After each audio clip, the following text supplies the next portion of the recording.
Friends, welcome to AK invest academy. और दोस्तों, कैसी चल रही है आपकी स्टॉक मार्केट जर्नी, आपकी ईटीएफ की जर्नी, या फिर अगर आप स्टॉक्स में काम करते हैं तो आपकी ट्रेडिंग एंड इन्वेस्टिंग जर्नी कैसी चल रही है। रिसेशन की काफी बातें चल रही थी पिछले कुछ महीनों से। मुझे नहीं पता कि रिसेशन है या नहीं है, यूएस में है, यूके में है, इंडिया में तो डेफिनेटली नहीं है, पर कहां पे है या है भी के नहीं है मुझे नहीं पता। रिसेशन है और मार्केट्स ऑल टाइम हाई पर हैं। मुझे कंसर्न करता है कि मेरी वेल्थ कैसे ग्रो करेगी एंड कैसे मैं प्रोग्रेस करूंगा मार्केट में, एंड कैसे हम लोग साथ मिलकर इंडिया प्रोग्रेस करेगा स्टॉक मार्केट्स में। तो आज की वीडियो में हम बात करेंगे कि कैसे स्विंग ट्रेडिंग करके, वो भी ईटीएफ में, आप स्टॉक मार्केट से 7.5 लाख पर मंथ यानी कि 90 लाख पर एनम का प्रॉफिट जनरेट कर सकते हैं। 90 लाख जैसी बड़ी फिगर एक साल में कमाना कोई छोटी बात नहीं है। बड़ी बड़ी कंपनीज के सीईओ तक का भी ये पैकेज नहीं होता। बट क्या हम ऐसी मेहनत या ऐसी वर्किंग या ऐसा स्मार्ट वर्क करके, ऐसा स्ट्रैटेजी लगा के या ऐसा डिसिप्लिन फॉलो करके, क्या हम ऐसा कुछ कर सकते हैं स्टॉक मार्केट में कि आज अगर मेरे पास छोटा अमाउंट भी है, सपोज कीजिए लाख, 2 लाख, 3 लाख, 5 लाख, तो क्या मैं ऐसी बड़ी फिगर तक पहुंच सकता हूं स्टॉक मार्केट में? हाँ, मैं आपको ये बिल्कुल बता दूं, आपको ये कंफर्म कर दूं कि ये क्लिकबेट बिल्कुल भी नहीं है। जो भी मैंने थंबनेल पर दिखाया है 7.5 लाख पर मंथ का प्रॉफिट, उसकी पूरी कैलकुलेशन एंड वर्किंग पूरी डिटेल में एक्सप्लेन की गई है वीडियो में। एंड एक और चीज मैं कंफर्म कर दूं आपको यहाँ पे कि 7.5 lakh per month is the inflation adjusted amount. कौन से ईटीएफ में काम करना है, क्या स्ट्रैटेजी होनी चाहिए, ये इस वीडियो में बिल्कुल भी एक्सप्लेन नहीं किया गया है। इस वीडियो में सिर्फ प्रोसेस बताया गया है कि आप कितने कैपिटल से शुरू करके, कितना रिटर्न एक्सपेक्ट करके, कितना पर मंथ जनरेट कर सकते हो, एंड कितना प्रॉफिट या कितने इनकम की आपको एक्सपेक्टेशन रखनी चाहिए। तो आइए सीधा चलते हैं अपनी एक्सेल फाइल में, जहां पे मैं आपको पूरी कैलकुलेशन एंड वर्किंग डिटेल में एक्सप्लेन करूंगा।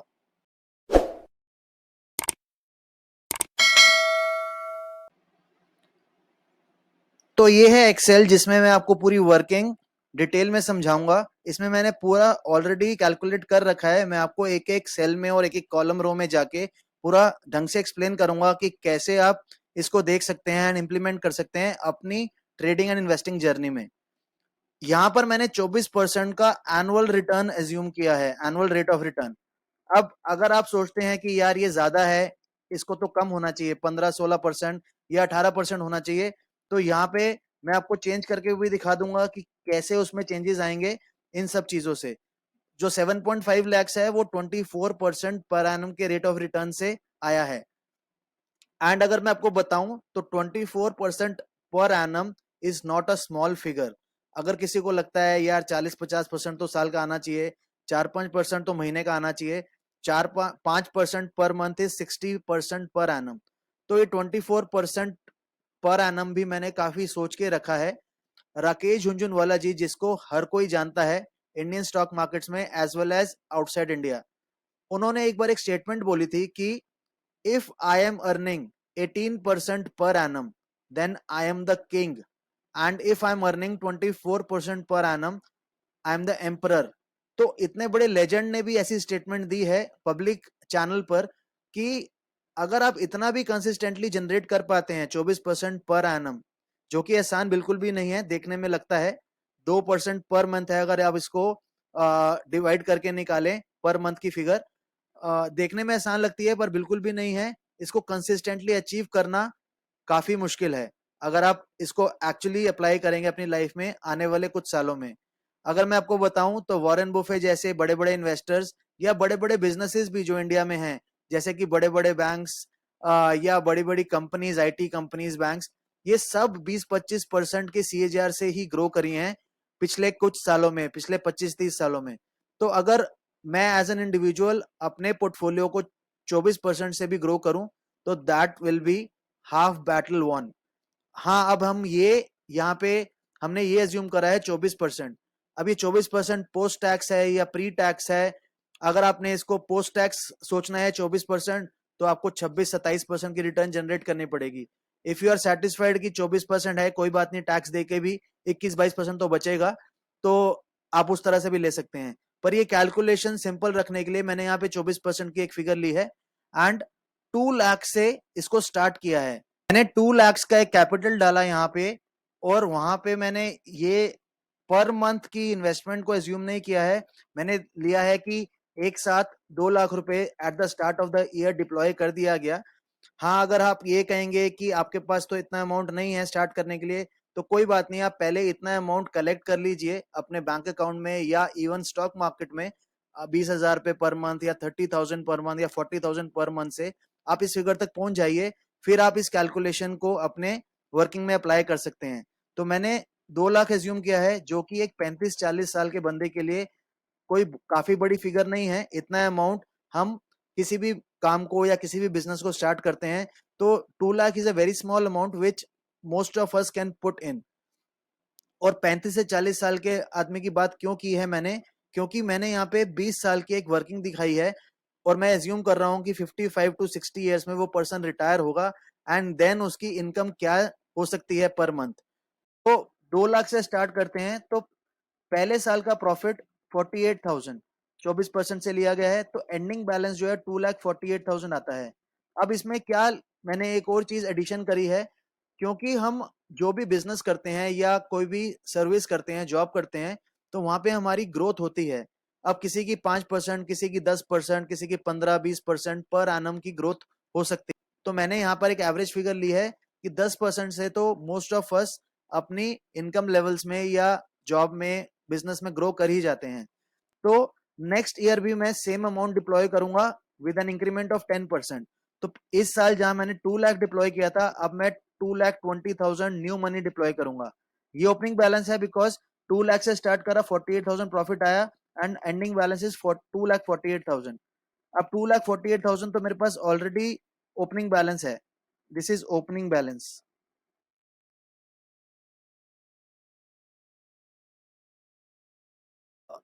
2,20,000 का एक नया कैपिटल मैंने डिप्लॉय करा, तो टोटल कैपिटल हो गया 4,68,000। एंड इसके ऊपर अगर हम 24% कैलकुलेट करेंगे, तो दैट कम्स टू अराउंड 1,12,320। तो एंडिंग बैलेंस इन दोनों को टोटल करके निकाला गया है, दैट इज 5,80,000। अब 5,80,000 थर्ड ईयर की ओपनिंग बैलेंस हो जाएगा। एंड इस साल अब मैं इसको 2,20,000 को 10% से ग्रो करूंगा, दैट विल बी 2,42,000। उसके बाद ये टोटल कैपिटल 8,22,000 हो जाएगी, एंड प्रॉफिट आएगा 1,97,357, and the ending balance will become 10,19,677। अब यहाँ पे कुछ भी अमाउंट को बाहर नहीं निकाला गया है, इसको कंपाउंड होने के लिए अंदर ही वापस डिप्लॉय कर दिया गया है। तो अगर हम ये इसी तरह से वर्किंग करते रहेंगे, तो 20 ईयर्स में ये अमाउंट जाके इतना अमाउंट हो जाएगा, that will be 1189 lakhs, that's equal to 11.9 crores। तो इन 20 years 2 लाख से स्टार्ट करके हर साल नई कैपिटल 10% से ग्रो करके मैं अगर डिप्लॉय करूं एंड 24% से उस पैसे को ग्रो करूं, तो वो अमाउंट 11 करोड़ 90 lakhs हो जाएगा at the end of 20 years। ये पूरी कैलकुलेशन इसी तरह से करी गई है। तो वीडियो को ज्यादा लंबा ना करते हुए इसको पूरा एक्सप्लेन नहीं करूंगा, बट हाँ, इस फिगर पे हम पहुंच जाएंगे 11.89 करोड़। उसके बाद अगर मैं यहाँ पे देखूं, तो अगर इस फिगर को अगर देखूं, तो ये 24% पर एनम की रिटर्न है। मतलब जब हम 11.9 करोड़ पे पहुंच जाएंगे, तो मेरी पर एनम की रिटर्न कितनी हो जाएगी? 2,85,00,000, 24% of 11.9 crore. And this is annual income, this is the monthly income, and this is inflation adjusted monthly income, and this is inflation adjusted annual income. तो अगर मैं ये 23.78 लाख को 1.06 से डिस्काउंट करूं, 6% यहाँ पे इन्फ्लेशन रेट को एज्यूम किया गया है, एंड 20 ईयर्स के लिए वो इन्फ्लेशन होगी, तो जो 24 लाख आज उस टाइम मुझे दिखेगा कि मेरी पर मंथ इनकम 24 लाख है, वो एक्चुअल में 7.42 लाख होगी। एंड अगर हम उसको ईयर पे जाएंगे, तो that will be around 89 lakhs, 90 lakhs, जो कि मैंने बोला था वीडियो की स्टार्टिंग में। अब 20 साल में मैंने ये वाली कैपिटल एक्यूमुलेट कर ली है 11.9 करोड़। अब यहां से मेरी इनकम स्टार्ट होगी, बिकॉज 55-56 ईयर्स में मैं रिटायरमेंट लूंगा, एंड देन आगे की लाइफ मैं इसी पोर्टफोलियो के ऊपर अपनी यहाँ से इनकम भी निकालूंगा एंड इस पोर्टफोलियो को ग्रो भी करूंगा। तो 21st ईयर में ये ओपनिंग बैलेंस हो जाएगा 11.89 crore and I will withdraw 8 lakhs per month into 12 96 lakhs per annum from this amount. This is 11.89 crores. I'll withdraw 96 lakhs. अब 8 lakhs कैसे लिया गया है? अगर आप 8 lakhs को 20 साल के लिए डिस्काउंट करेंगे 6% इन्फ्लेशन से, तो ये आज के 2.5 लाख के बराबर है। अगर आज भी मुझे 2.5 लाख की पर मंथ इनकम मिल जाए तो आई बी द किंग। मतलब 2.5 लाख एक काफी अच्छा अमाउंट है most of the middle class, even upper middle class families के लिए। तो 2.5 लाख कोई छोटी फिगर नहीं है एंड काफी अच्छा अमाउंट है रिटायरमेंट के टाइम पे, and that too inflation adjusted. अगर आप देखेंगे तो यहाँ 8 लाख है और यहाँ पे 8,80,000 होगा। वहीं पे मैं आ रहा हूँ कि 22nd में जब पहुंचेंगे हम, तो ओपनिंग बैलेंस होगा ये वाला net balance plus profit, right. तो it will be 13 crore 55 lakhs and then withdrawn amount जो होगा वो 1 करोड़ 56 lakhs होगा। ये 96 lakhs को भी 1.1 टाइम्स कर दिया गया है, यानी 10% से ग्रो करा गया है। ऑल्दो 6% से इन्फ्लेशन होगी, पर कुछ कुछ खर्चे ऐसे होंगे जो इन्फ्लेशन, कॉमन इन्फ्लेशन के रेट से ज्यादा रेट से ग्रो करेंगे। तो यहाँ पे इन्फ्लेशन एडजस्टेड अमाउंट आएगा 2,58,000। अगर हम इसको आगे ये प्रोसेस को चलाते रहेंगे तो इसी तरीके से मैं पर मंथ इनकम भी जनरेट कर पाऊंगा काफी अच्छी, एंड इन्फ्लेशन एडजस्टेड आज के हिसाब से भी वो काफी अच्छा अमाउंट होगा, एंड अपने पोर्टफोलियो को भी ग्रो कर पाऊंगा। तो ऐसे अगर आप इसको 20 ईयर चलाएं तो ये फिगर आती है। मैं आपको अगर ये बताऊं कि 26% अगर आपका रेट ऑफ रिटर्न हो तो 3 साल में पैसा डबल एंड 10 साल में पैसा 10 गुना होता है। तो अगर किसी की एज 20-25 ईयर्स है तो वो इस काम को 30 साल के लिए भी कर सकता है। बाय दैट टाइम ही और she will turn 50-55 years of age. After 30 years तो ये जो 11 करोड़ 90 lakhs है ये 120 करोड़ तक की फिगर पर जा सकता है। तो क्या ये आसान है? क्या हर कोई कर सकता है इसे? नहीं, बिल्कुल भी नहीं। Discipline, emotional check and positive bent of mind बहुत जरूरी है अगर आप इसे अचीव करना चाहते हैं। बड़े बड़े लोग जो भी अमीर बने हैं इस दुनिया में, उन्होंने को दुनिया से हटके ही कुछ किया है, तभी वो कुछ कर पाए हैं। अब जिन लोगों का एटीट्यूड ही नेगेटिव है वो कहेंगे कि यार ये तो कहानियां हैं, ये सिर्फ पेपर पर है, ये सच में नहीं होता। हाँ, बिल्कुल भी सच में नहीं होगा, बिकॉज आपने पहले ही सोच लिया है कि वो होगा ही नहीं, तो आप उसकी तरफ स्टेप्स भी नहीं लेंगे। तो 24% मैं एक रीजनेबल एक्सपेक्टेशन रख रहा हूँ। ये ना तो काफी ज्यादा है ना ही काफी कम है।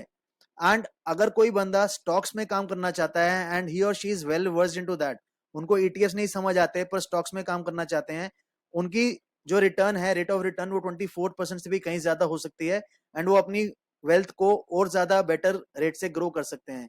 बिकॉज मैं ईटीएफ की तरफ ज्यादा ध्यान देता हूँ एंड उसी की तरफ सबको एजुकेशन प्रोवाइड करता हूँ। तो मैंने ये वर्किंग ईटीएफ को एज्यूम करके बनाई है कि हम ईटीएफ से भी 24% की रिटर्न अगर मेहनत करें, डिसिप्लिन करें, तो जनरेट कर सकते हैं। Thank you so much guys for watching this video. Hope आपको ये वीडियो पसंद आई हो। अगर ऐसा है तो प्लीज ज्यादा से ज्यादा शेयर कीजिए अपने दोस्तों के साथ, रिलेटिव्स के साथ, ताकि यूट्यूब का एल्गोरिदम भी जान जाए कि ये वीडियो कितनी इंपॉर्टेंट है सबकी financial literacy and financial journey के लिए। Thanks for watching. This is Amanpreet signing off. Take care, bye bye.